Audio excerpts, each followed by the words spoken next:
So we'd like to let you know you should brace up for the good, the bad, and not so good stories. In Silas, let's see this first one. In the last 48 hours, I've had a roller coaster of emotion. Very, very sad, the last 48 hours for me. Especially yesterday, I was sad, and then I was very hungry at the same time as a result of a particular news that broke in Lagos on where we say it was a Black Tuesday for entertainment in Lagos and of course Nigeria. That's saying this that well, how can a star just coming out just fall off from the firmament that way? The Afrobeat singer Ilerioluwa Oladimeji Aloba, popularly known as Mohbad, heaved the last breath on Tuesday, and we're still trying to come to terms with it. How did that hit you? I mean, it hit me. I was a huge surprise. That was the least thing I wanted to. I mean, I would have thought, we were here in this industry at this point in time, especially with the fact that a lot of the information. I mean, all the reports have been seen right after that announcement. First of all, I thought it was a rumor. I was just even 2 hours after the news broke.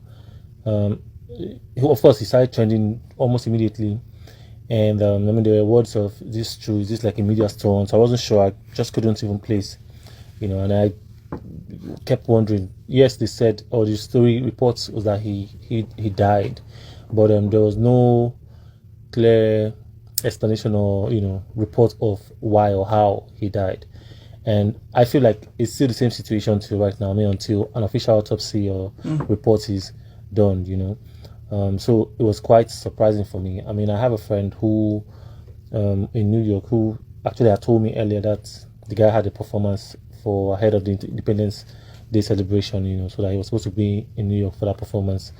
And 2 days prior, he also performed for one of the drink brands in Ikorodu, So hearing on Tuesday, I think it was in the afternoon, so I heard that he had passed, and I'm wondering, okay, just suddenly, I mean, let's not even forget the fact that there was a time, I think last year or so, where he had his situation with his former record label and former record label boss, normally, and all of that whole thing.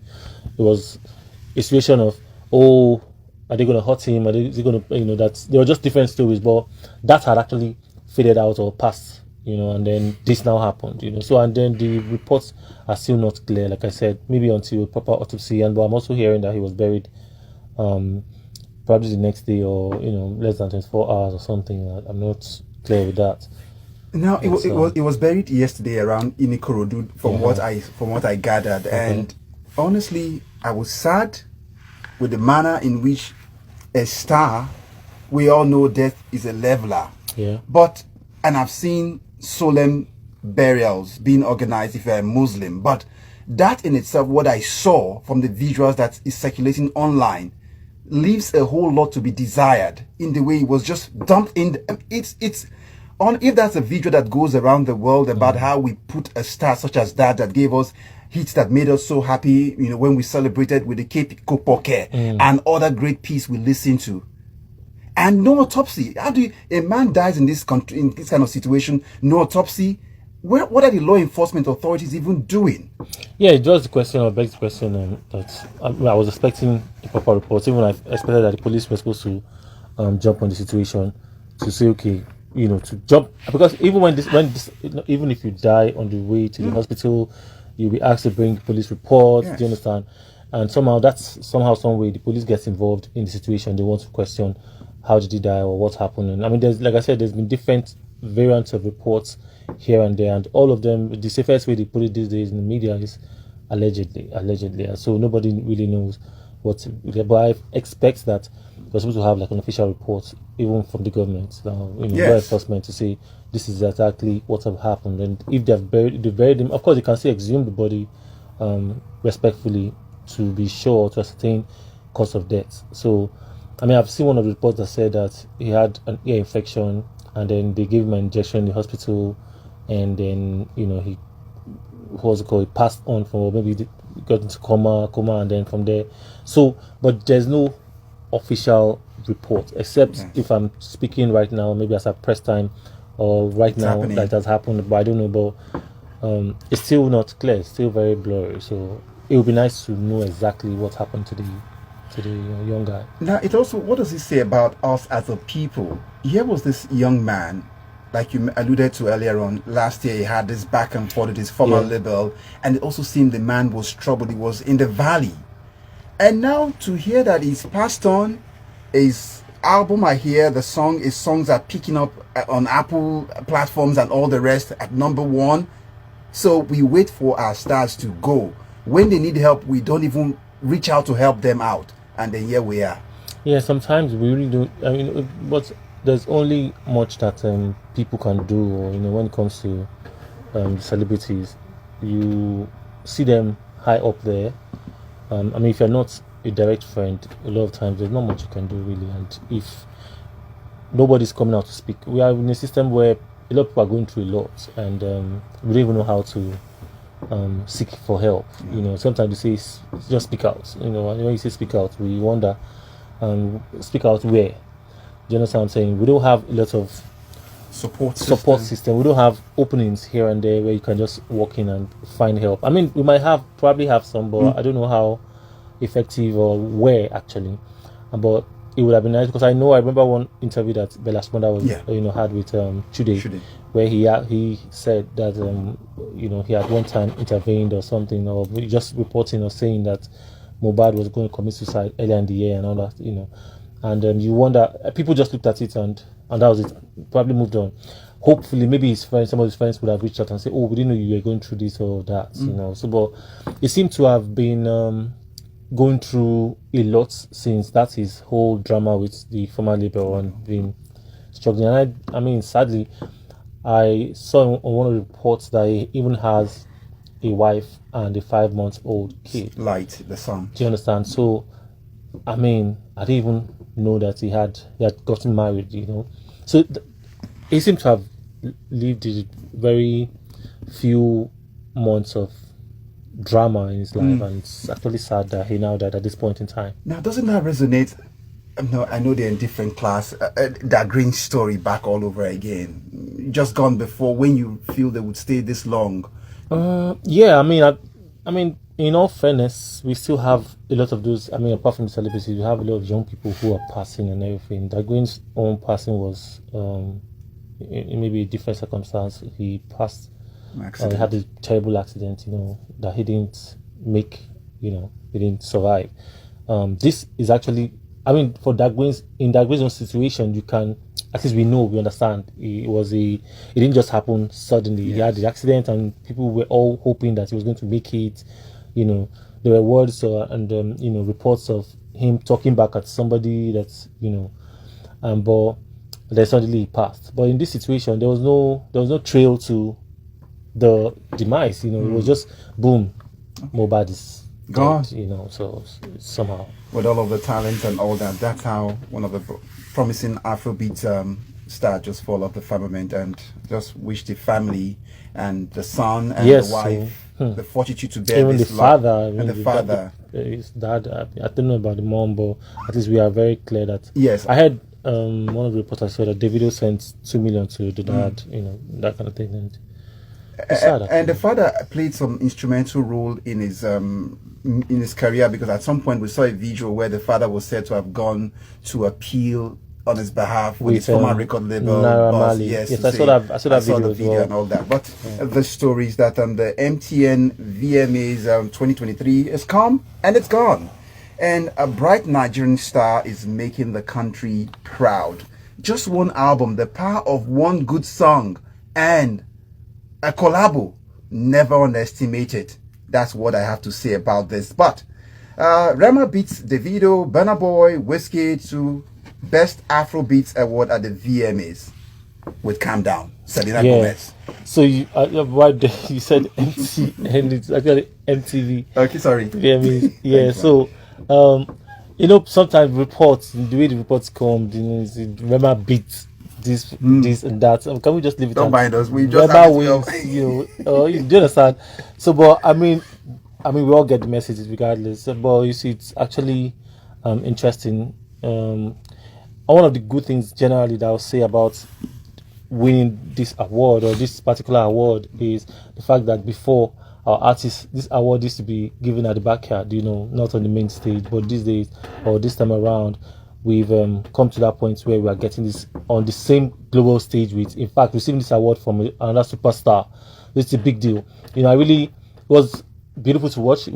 It's interesting. I mean, this is not happening for the first time. We've been pretty much in the forefront when it comes to Afrobeats music or African music, however you put it. And I'm happy for Rema. I think it's his time, it's his moment. He's very much enjoying it. What came to me was not even that he picked up the award. It's not even a surprise for me because after he's hit a 1 billion, that's remix. That's on exactly. 1 billion already in terms of streams. Was the post award speech he made where he paid tribute. For me, it just showed that he's got what the Yoruba say is a polo. He's got wisdom. He didn't just gloat about it. He made sure he mentioned everybody, the forebears who came, Fela, and then went on to Tubaba. For me, that was it. And then also thanked Selena Gomez for choosing him for that. I mean, Rema, it also brings to mind, I just feel like Rema these days is goals when it comes to acceptance speeches. I remember what he also, his comment at the concluded headies, very brilliant speech as well, well thought out. You can almost think that he had a script, or the teleprompter was just scrolling what he had to say.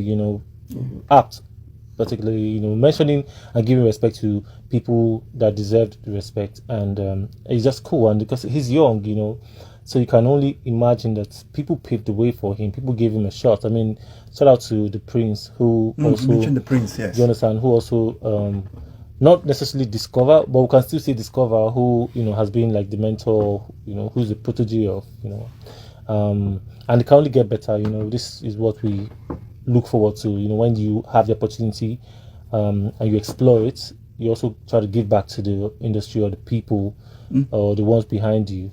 Just saying basically. Now, quickly before we leave, we cannot leave without mentioning a certain Taylor Swift, mentioning about 11 categories, swept 9 awards. Then she partied like it was 2000 all over when Shakira performed. I mean, just speak to that. I mean, Taylor Swift, it's actually interesting that sometimes they give you a pen and paper to say, write down the names of your top or favorite artists, sometimes you might forget a Taylor Swift, really, because she's not particularly your average or your regular pop artist, So, but it's interesting that these are people who are actually controlling the numbers, the streaming platforms. They are the icons of that. When it comes to this thing we call the music business. Yes, they are running things. They are just.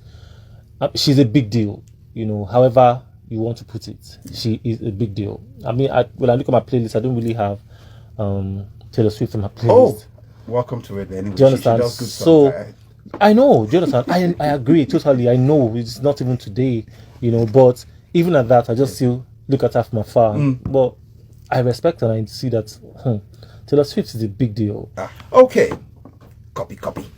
Do you copy that, James Silas? I do. So let's go. This one is the DJ who's always in our face. She takes her Agbas and she gives it to us also on Twitter, on X. I mean, we just love her for that.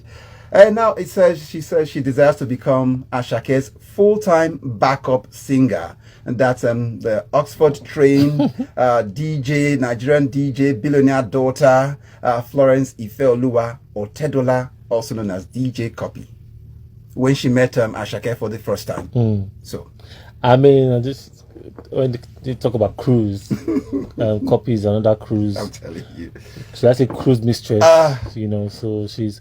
I mean, it's funny, it's interesting, but I mean, shout out. It's still a situation of when you appreciate what somebody does and you just sort of, either jokingly or somehow connect or express it however you want. But we get the joke. No, but for me, what I saw, look, see, less of it, the DJ career must be good. At least, I mean, even if the money somewhere is not, it doesn't look like maybe that's what one depends on for the bills, but. You would say if you find a place where you can back up a singer to better your music career, no shame in it now, because after all, since the Gelato we were waiting for another track to hit the scene. So this looks like tutelage. I don't know. I don't know how, because even when you listen to what's his name again, Asake's music. Yes. Asake's music is not. I don't know. It's heavily backed by him or pushed by his lead when it comes to the vocals. Yes. Of course, he has one. You listen and you know that okay. Of course, there's a whole lot of force in terms of the backup. But I don't see for backup singers, you really may not be relevant or as impactful. But I think that maybe if we talk about collaboration, then you might just have a proper shot in the forefront. But as a backup singer, we just know that Cuppy is right behind there. We will not be able to pick you out distinctively and not. I don't know about Cuppy as a vocalist. Okay, then probably free advice from James Silas is Cuppy.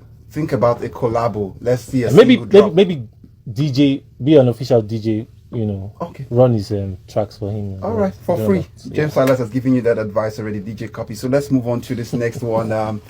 A legend is speaking, and the young ones must come and sit around to listen and drink from the fountain of wisdom that Richard Mofe-Damijo, former commissioner of tourism in Delta State, and an actor who's proven his mettle on seasoned. Seasoned. Don't even go there.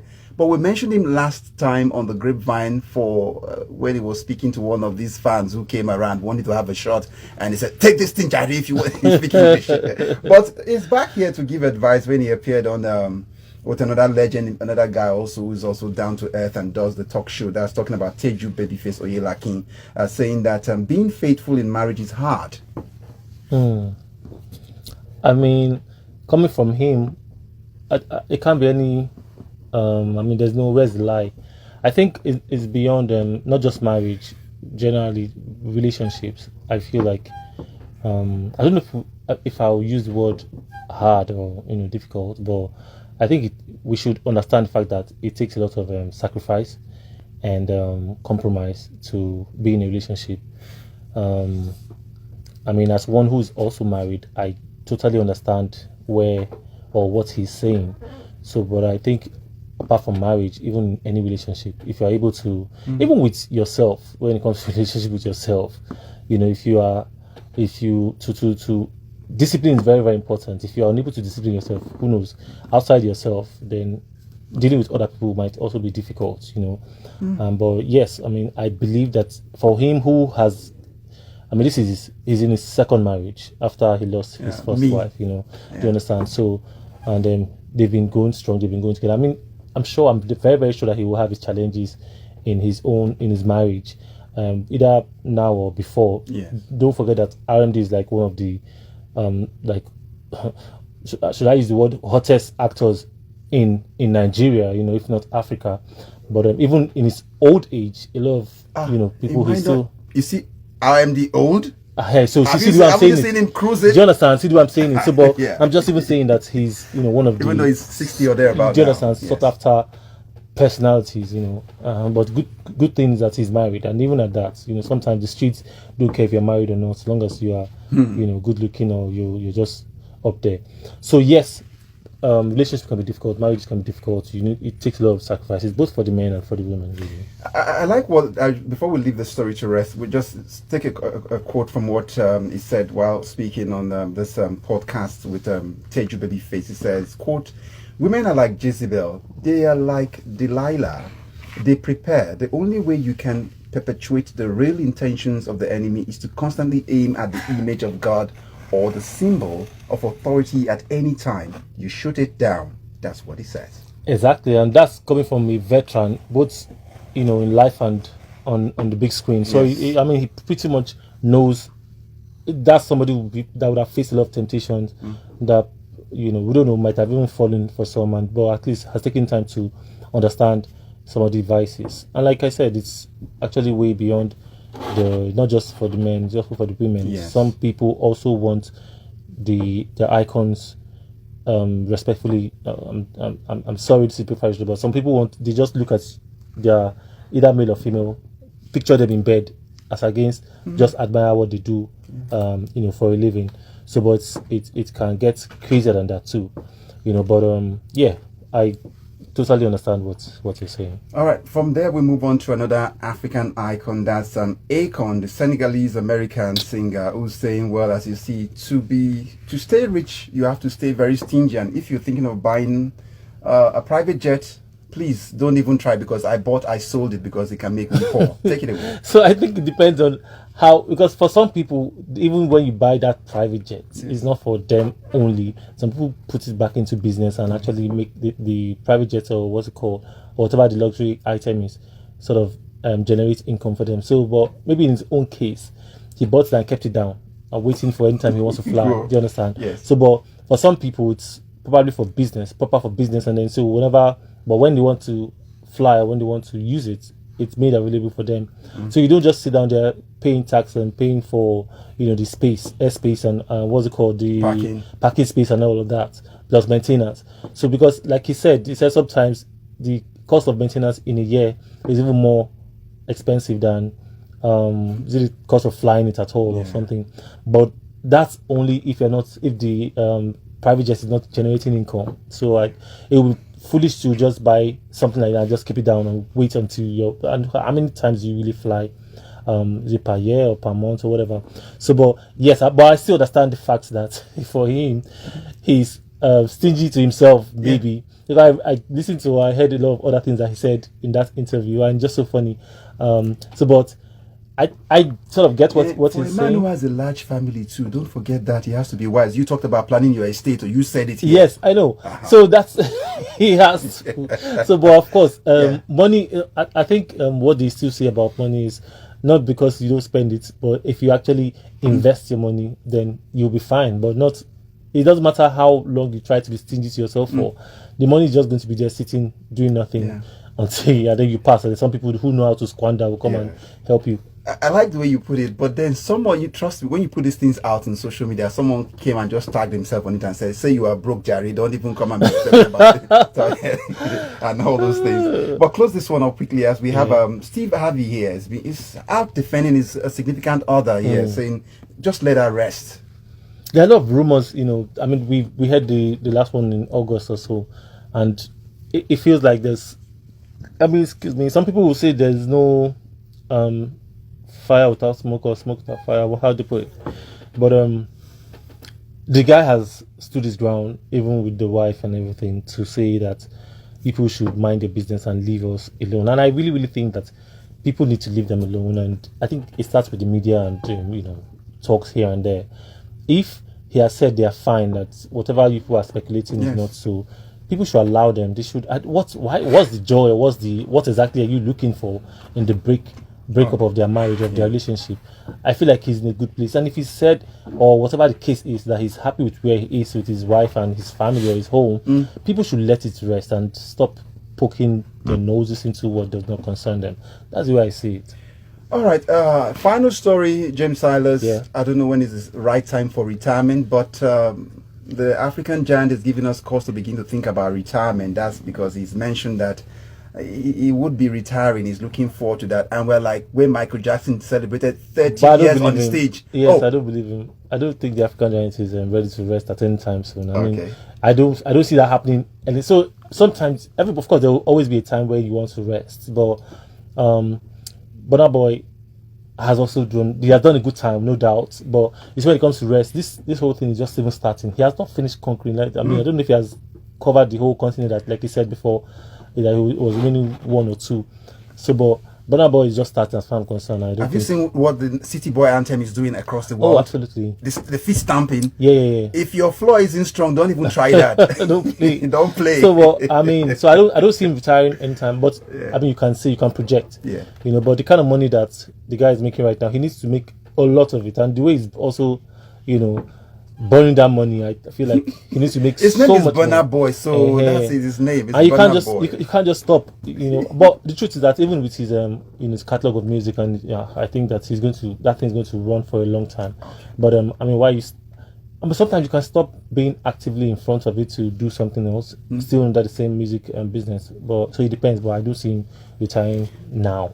James Silas is on Instagram, Facebook, Twitter, everywhere. Check out, and gotta go. Catch you guys next week, by God's grace.